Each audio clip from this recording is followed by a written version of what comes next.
들이 나와서 수종드니라. 연예인들 뉴스 중에 해마다 빠지지 않고 등장하는 뉴스가 있는데 그 뉴스 가운데 하나는 바로 도박 사건입니다. 연예인들이 이 불법 도박이나 이 거액의 도박을 하다가 걸리면 굉장히 높은 그 처벌 받게 되고 또 개인적 도덕적인 이미지에 큰 타격을 입게 되죠. 그런데도 많은 연예인들이 도박을 했다가 그의 재정적인 손실 또 이미지에 큰 타격을 입고 한동안 자숙하면서 힘든 시간을 보내는 경우들을 우리는 꽤 자주 보게 됩니다. 우리가 생각할 때 그 정도 연예인들이면 도박을 하지 않아도 충분히 재정이 있을 것 같은데 왜 도박에 빠져들지? 하고 이해가 잘 가지 않을 때가 있습니다. 전문가들은 연예인들이 도박에 빠지게 되는 이유를 불확실한 수익 주고 수익 그리고 심리적 불안정 등을 꼽는다고 그래요.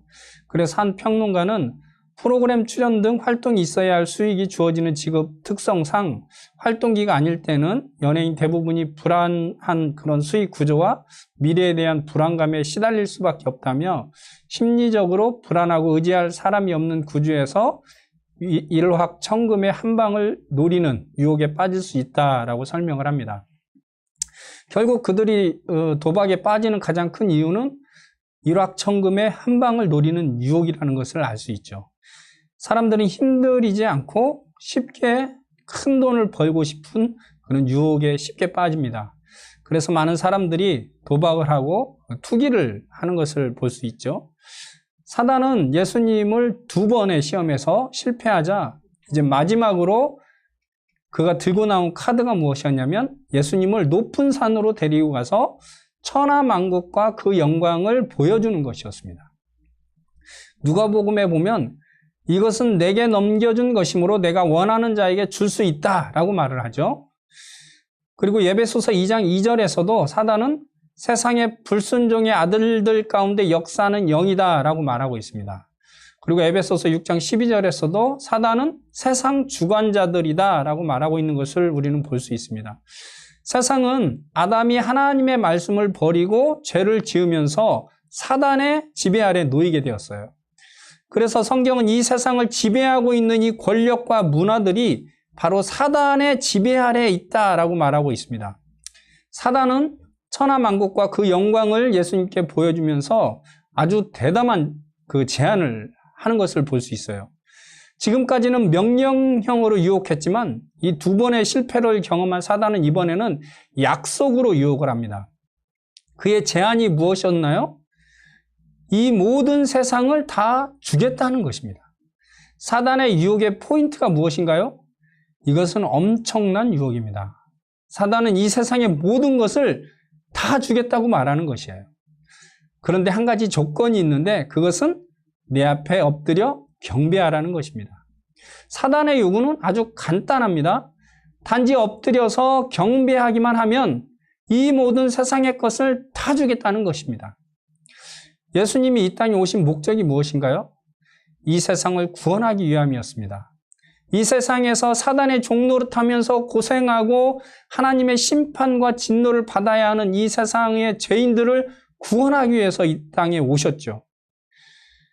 예수님은 자기 백성들을 죄에서 구원하기 위해서 오셨고 그 백성들을 구하기 위해서 예수님께서 이 땅에서 하셔야 할 일은 십자가를 지시고 그 끔찍한 십자가형으로 죽어야만 하는 것이었습니다. 그런데 사단이 유혹하는 것이 지금 무엇인가요? 이 모든 것을 그냥 주겠다는 것이에요. 힘들게 고생하지 않고 그 끔찍한 십자가형을 당하지 않고도 이 세상을 가질 수 있는 길이 있다는 것입니다. 나에게 경배만 하라는 것이에요. 나에게 절을 하기만 하면 아주 편하고 쉽게 세상을 소유할 수 있다는 것입니다. 왜 그렇게 힘들고 고통스러운 십자가를 당하려고 하느냐 하는 것이에요. 쉬운 길이 있다. 나에게 절만 해라. 라고 하는 게 사단의 유혹입니다. 사단이 유혹하면서 속이는 것이 무엇인가요? 사단은 마치 예수님께 다 줄 것처럼 이야기합니다. 그리고 사단이 제시하는 조건은 아주 간단하고 쉬운 것처럼 우리는 생각이 들어요. 그런데 그 속에 함정이 들어 있습니다. 탈무드의 이야기가 아주 좋은 예가 될 것 같아요. 어느 날 부자 상인이 종을 데리고 여행을 떠났습니다. 그러나 그 부자 상인은 불행하게도 여행 중에 세상을 떠나게 됩니다. 그는 죽어가기 전에 종에게 유언을 남겼어요. 모든 재산은 종에게 주고 아들에게는 꼭 한 가지만 골라 가질 수 있다는 유언이었습니다. 이 부자의 유언을 갖고 여행에서 돌아온 종은 부자의 유언대로 모든 재산을 가지려고 하였습니다. 그러면서 아들에게는 아버지가 유언한 대로 한 가지만 골라 가질 수 있다라고 말하는 것이었어요. 아들은 이 말을 들으면서 가슴이 찢어지는 듯 아팠던 것을 알 수 있습니다. 그러나 아버지의 유언장이기에 어찌할 수가 없었죠. 그러다가 아들은 그 유언장을 들고 랍비에게로 가서 자초지종을 다 이야기하였습니다. 랍비가 그 아들의 이야기를 다 듣고 나서 이렇게 말합니다. 당신 아버지는 참 사려 깊은 분입니다. 죽어가면서 종에게 재산을 모두 아들에게 물려준다고 유언장을 주거나 말을 남기면 그 종은 유언장을 버리거나 거짓말을 할 것입니다. 그리고 재산을 다 가지려고 할 것이죠. 그럴 바에야 종을 후계자로 삼는 것이 나을 것이라고 생각을 하였을 것입니다. 그러나 당신에게 한 가지만 가지라고 한 유언으로 당신은 모두를 가질 수 있습니다. 재판장에게 당신의 종을 데리고 가십시오. 그리고 재판장에게 유언장을 보이면서 한 가지를 선택하십시오. 아버지 재산의 전부를 종이 갖게 하고 당신은 종을 가지겠다고 말하십시오. 법적으로 종의 재산은 주인의 재산입니다. 이것이 바로 당신 아버지의 생각입니다. 아들은 랍비가 시키는 대로 하였습니다. 그래서 모든 재산을 다시 찾았고 종은 다시 종이 되었습니다. 사단에게 경배하면 세상을 소유한 것 같지만 결국 사단의 종이 되고 세상의 부귀와 영화도 결국 사단의 것이 됩니다. 사단의 말에는 어느 정도 사실이 들어있지만 왜곡되어 있다는 것을 깨달아야 합니다. 사단은 두 가지를 왜곡하고 있습니다. 첫째는 이 세상의 진정한 주인이 누구인가 하는 것입니다. 여러분, 이 세상의 진짜 주인이 누구죠? 사단의 것인가요? 엄연히 하나님의 것이죠. 성경에 보면 이 세상의 모든 것은 하나님께서 창조하셨고 그들에 대한 소유가 사실은 모두 하나님께 있다라고 말하고 있습니다. 그런데 왜 사단이 자신의 소유처럼 이야기하는 것일까요? 많은 사람들이 죄악 때문에 하나님을 버리고 사단의 종이 되어서 살아가고 있기 때문에 그래요.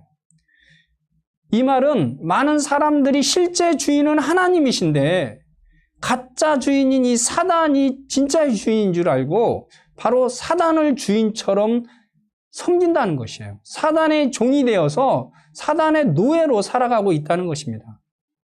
비록 많은 사람들이 가짜 주인 행세를 하는 사단에게 속아서 사탄을 주인처럼 섬기고 있지만 하나님은 그들을 절대 포기하지 않으시는 분입니다. 하나님께서는 이들을 다시 하나님의 거룩한 백성으로 회복하기 위해서 지금 예수님을 이 땅에 보내주셨던 것이에요. 둘째로 사단이 왜곡하는 것은 자신도 경배를 받을 수 있는 자격이 있다라고 말하는 것입니다. 성경은 오직 경배의 대상은 하나님 한 분이라고 말씀하고 있습니다. 그래서 성경에서 하나님을 섬기는 신실하고 경건했던 사람들은 하나같이 누구나 자신에게 경배하려고 하였을 때에 그것을 철저하게 막았던 것을 알 수 있죠. 오직 하나님만을 경배하라고 가르칩니다. 그러나 사단은 자신이 경배받기를 좋아해요. 세상에서도 이 사단의 자식들, 사단의 이 종노릇하는 그런 사람들은 사단이 준 이 부귀 영화로 큰 기업이 사장이 되었을 때에 마치 자신이 그 기업의 주인이고 사람들의 주인이 된 것처럼, 그래서 사람들에게 경배를 받을 수 있는 자격이 있다고 생각하는 경향이 있습니다. 그래서 우리는 많은 기업의, 큰 기업의 이 사장님들, 그 가족들이 사람들을 무시하고 사람들을 폭력으로, 또 때로는 사람들에게 박수와 갈채와 경배를 받으려고, 그래서 자신이 마치 다른 사람들보다 더 뛰어난 경배를 받을 자격이 있는 사람들인 것처럼, 기업의 주인인 것처럼, 이 세상의 주인인 것처럼 착각을 하며 산다라는 것이죠. 그러나 하나님의 사람이나 천사도 절대로 자신이 경배를 받으려고 하지 않았다는 것을 성경은 우리에게 말씀해 주고 있습니다. 우리는 지난주에 살펴본 것처럼 바나바와 바울도 자신을 제사하려고 했을 때 그것을 말리는 것을 볼 수 있죠. 또 베드로도 고넬료가 자신 앞에 엎드려서 경배하려고 할 때에 일으켜서 일어나라, 나도 사람이다 라고 말리는 것을 알 수 있습니다. 요한계시록에 보면 천사도 마찬가지였어요. 요한이 천사에게 엎드려서 경배하려고 하였을 때 천사가 하는 말이 뭡니까? 나도 너희 형제와 같이 종이다. 그리하지 말고 하나님께 경배하라 라고 말하는 것을 알 수 있죠. 그런데 사단은 지금 하나님께 돌려야 될 그런 경배를 자신에게 하라고 유혹하고 있는 것입니다. 여러분, 예수님의 응수는 매우 단호하고 놀랍습니다. 그동안 그냥 성경 구절을 통해서 그렇게 하지 않겠다라는 말로 대답하셨지만 이번에 예수님의 응수는 사단에게 먼저 명령으로 응수하는 것을 알 수 있어요. 사탄아, 물러가라. 이 사단의 교모한 속임수와 미혹에도 예수님은 사단보다 훨씬 뛰어난 수를 가지고 계신 분이에요. 먼저 예수님께서 사단에게 물러가라고 명령하심으로써 사단의 위치가 지금 어디에 있는지를 명확히 드러내고 깨닫게 하셨습니다. 사단은 마치 온 세상의 주인이고 모든 권세를 가지고 있는 것처럼 사람을 속이고 있지만 사실 사단은 사람들을 자기 마음대로 강제하거나 해치거나 그렇게 움직일 수 있는 힘과 권세를 가지고 있는 존재가 아닙니다. 단지 사람들을 속이고 미혹해서 사람들이 속아서 사단의 종이 되어 살아가고 있는 것이지 실제로 사람은 사단의 종이 아니라는 것을 알 수 있어요. 그래서 베드로전서 5장 8절에서 9절 말씀을 보면 마귀는 마치 우는 사자와 같이 두루다니며 삼킬 것처럼 우리에게 달려듭니다. 그러나 우리가 믿음을 굳건하게 하여서 그를 대적하라고 말씀하고 있죠. 그래서 야고보서 4장 7절 말씀에서도 말씀하고 있는 것은 그런즉 너희는 하나님께 복종할지어다. 마귀를 대적하라. 그리하면 너희를 피하리라 라고 말씀합니다. 마귀는 자신이 우리의 주인처럼 행사하지만 사실 우리가 믿음을 굳건하게 하여서 마귀를 대적하면 마귀는 도망갈 수밖에 없는 존재라는 것이에요. 예수님은 그래서 잘못된 사단의 이 거짓에 먼저 사탄아 물러가라 라고 명령하신 후에 그 근거로 다시 성경 말씀을 제시하고 있습니다.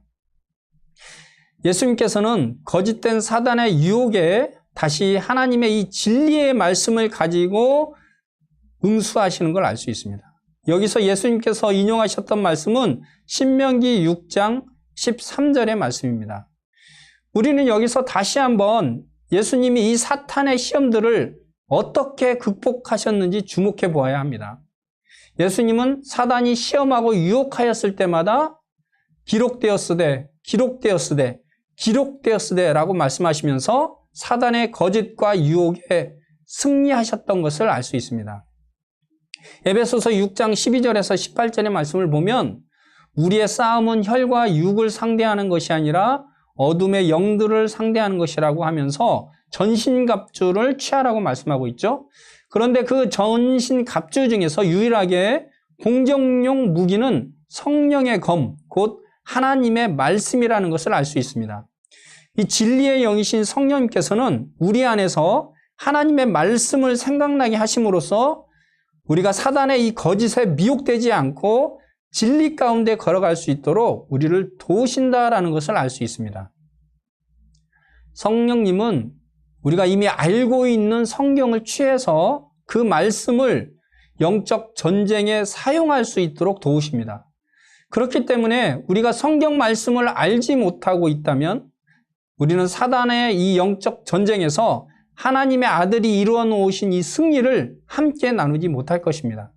그러나 만약 우리가 하나님의 말씀을 가지고 있다면 사단이 우리를 미혹하였을 때에 성령님은 성경 말씀을 우리에게 떠오르게 하시며 우리 역시 예수님이 그러하셨듯이 우리는 승리하게 될 것입니다. 사단은 우리가 세상에서 부귀 영화를 누릴 수 있는 아주 쉬운 길이 있다고 말합니다. 고생하지 않고 십자가를 지지 않아도 영화롭게 살 수 있는 아주 쉬운 길이 있다고 우리를 미혹합니다. 자신에게 경배하기만 하면 된다라는 것입니다. 그러나 사단은 거짓의 아비입니다. 그가 말하는 모든 것들이 짝퉁이라는 것을 우리는 알아야 됩니다. 사단이 주는 것은 이 세상의 부귀와 영화, 이 모든 것이 사실은 짝퉁에 불과하다는 것이에요. 사단이 우리에게 주는 것들은 잠깐의 쾌락이고 일시적인 즐거움과 만족들입니다. 이태리 밀라노의 대성당에는 문이 3중으로 되어 있는데 첫째 문은 아찌로 되어 있었고 거기에는 이런 글귀가 써여 있다고 그래요. 모든 즐거움은 잠깐이다. 그리고 둘째 문은 모든 고통도 잠깐이다 라는 글이 새겨져 있다고 합니다. 그리고 세 번째 문에는 오직 중요한 것은 영원한 것이다 라고 새겨져 있습니다. 인생의 모든 즐거움이나 고통은 다 잠깐입니다. 금방 지나갑니다. 인간은 영생하는 존재이기 때문에 죽음의 문제를 해결하고 영생을 얻기 전에는 진정한 평안도 행복도 얻을 수가 없는 것이죠. 사실 세상을 지배하는 것 같고 세상을 자신이 소유하는 것처럼 사단은 말하지만 사실 사단은 짝퉁 주인입니다. 성경에서는 진짜 세상의 주인은 하나님이시고 모든 나라와 백성 가운데서 진정한 왕이 바로 하나님이시다라고 말씀하고 계십니다. 그리고 이 모든 권세를 아들이신 예수님께 주셨다라고 말씀하고 있죠. 그렇기 때문에 우리가 진정으로 따르고 경배해야 할 분은 바로 우리의 진짜 주인이신 성부 하나님, 성자 예수 그리스도, 그리고 성령님이십니다. 사단은 계속해서 쉬운 길과 허망한 부귀와 영화로 우리를 유혹하고 있습니다. 그래서 요즘은 돈이 하나님을 대체하고 있죠. 그래서 사람들은 쉽게 돈을 벌기 위해서 도박과 불법과 투기에 쉽게 유혹되어 살아가고 있습니다. 사단은 자신이 이 세상의 부귀와 영화를 우리에게 줄 것처럼 미혹하지만 우리가 진정으로 필요한 모든 것은 사단이 주는 것이 아니라 이 세상의 참 주인이신 하나님께서 주신다는 것이에요. 우리를 누구보다도 잘 아시고 우리를 사랑하시는 하나님께서 우리에게 진정으로 필요한 것들을 공급해 주신다는 것입니다. 우리가 사단의 유혹에 넘어가지 않고 예수님처럼 승리하기 위해서 우리에게 절실하게 필요한 것이 있다면 바로 성령의 검이라고 말하는 성령의 검이라는 것을 알 수 있습니다. 하나님의 말씀과 성령님을 의지하는 믿음이 필요한 것입니다. 그럴 때 우리는 예수님처럼 굳건한 믿음과 확신을 가지고 사단이 마치 우는 사자처럼 돈과 불법으로 우리를 삼키려고 할 때에 사탄아 물러가라 라고 명령할 수 있는 것입니다. 그리고 예수님처럼 우리도 사단이 물러가고 천사들이 와서 수중드는 것을 경험하게 될 것입니다. 말씀을 사랑하지 않고 말씀이 없으면 우리는 사단의 밥이 될 것입니다. 그러나 우리가 말씀을 가지고 있고 성령님을 의지한다면 우리는 예수님처럼 승리하게 될 것입니다. 그러기에 이 시간 다 같이 간절한 마음으로 기도했으면 좋겠습니다. 우리가 사단에 미혹되지 않도록 기도하십시다. 무엇보다도 사단에 미혹되지 않고 승리하기 위해서 매일 말씀을 읽고 묵상할 수 있도록 해달라고 기도하십시다. 쉬운 길이 아니라 하나님을 경배하고 하나님의 뜻을 따라 살아가는 삶을 살게 해달라고 이 시간에 간절히 하나님 앞에 기도하며 나아가겠습니다. 다 같이 기도하겠습니다. 하나님,